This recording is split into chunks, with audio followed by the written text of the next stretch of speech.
One of the most powerful things you can do to reduce body fat, especially around the stomach, is reduce the energy intake you take in through liquids. So today what we're going to talk about is replacing energy dense liquids with lower energy liquids. So here in front of me we've got the biggest culprits for energy intake through liquids. We've got the alcohol. Obviously that goes without saying. It's not going to take you towards your goals. It's going to take you away from your goals. But think about it from the perspective of, okay, how much of this am I having right now? If you're having more than 7 standard drinks a week, then you're going to find it really hard to cut down to 2 or 0, right?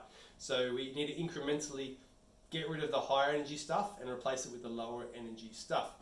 And when it comes to lower energy liquids, there's heaps of ways to get that in. Obviously the biggest one is water. We all don't drink enough water, and water provides a pathway for fat to leave the body. If you just really look at it from a zoomed out perspective, your body is quite literally made up of water. It transports nutrients to the muscle, away from the muscle, through the waste section of the body and out. So water is super important. If you're not a big water drinker, you can flavour it with things like tea. This isn't the worst thing in the world, even though it's touted as pretty bad. If you like a little bit of a sweet hit, it's not going to kill you. I would argue that sugar actually kills more people than your sweeteners do every single year. Milks, there's heaps of different types of milks these days. So if you're intolerant to lactose, you've got oat milk, rice milk, soy milk. This stuff is a really great way to add energy to liquid, but also add nutrients, right? So when we're looking at energy, we're not looking at it as a bad thing. We just want to make sure that we get bang for buck with energy. If you're getting some protein in that, then perfect, awesome. We've got some low joule, no sugar soft drink. Okay, that really helps if you are used to going out and you need a bit of courage. You don't want to look like a sissy and you want to have something in your hand. You can grab your Diet Coke, no zero Coke, all that sort of stuff. One other thing that I've got onto really recently is brewing kombucha. So kombucha is a live cultured drink. It's got many health benefits. Tastes a little bit like beer if you are into your light beers.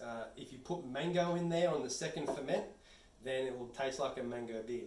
The thing with this is it needs a SCOBY. A SCOBY is like the mother culture. You can get them locally. Heaps of people brew kombucha these days. I've got one too. I can send it to you.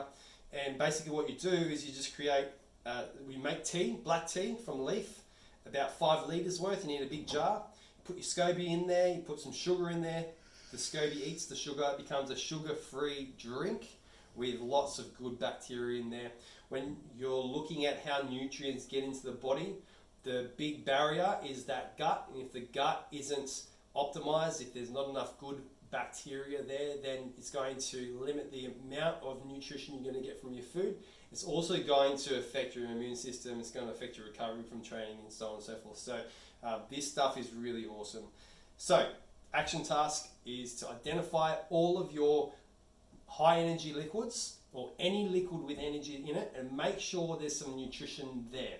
If it's void of nutrition, replace it with a lower energy option. All right, and these are your lower energy options.